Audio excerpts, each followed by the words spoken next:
నేను కొట్లాడి తెచ్చిన మక్తల్ నారాయణపేట కొడంగల్ ప్రాజెక్టు ఒకనాడు ఉమ్మడి రాష్ట్రంలో రాజశేఖర రెడ్డి గారు ముఖ్యమంత్రి ఉన్నప్పుడు దివంగత నాయకుడు చిట్టెం నర్సిరెడ్డి గారు మొట్టమొదట ప్రస్తావించండు మక్తల్ నారాయణపేట కొడంగల్ ప్రాజెక్టు గురించి. ఆ తర్వాత వారు చనిపోయినాక దాని గురించి మాట్లాడిన వాళ్ళే లేరు. మళ్ళీ 2009లో కొడంగల్ ఎమ్మెల్యేగా నేను బాధ్యత తీసుకున్న తర్వాత ఆ కాగితాలు వెలికి తీసి నేను కొట్లాడి 2014లో ఈరోజు నా మక్తల్ నారాయణపేట కొడంగల్ ప్రాజెక్టు తీసుకొచ్చిన.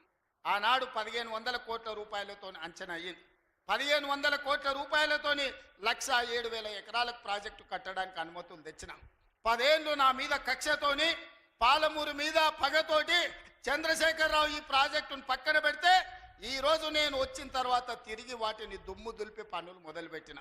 ఇవాళ 4,500 కోట్ల రూపాయలతోటి మక్తల్ నారాయణపేట కొడంగల్ ప్రాజెక్టును పూర్తి చేయాలి 2 ఏళ్ళలో అని ఈ రోజు టెండర్లు పిలిచి పనులు ప్రారంభిస్తే ఇవాళ పగబట్టి ఆయన టీవీలలో పేపర్లలో అడ్డుకుంటున్నారని అంటున్నాడు.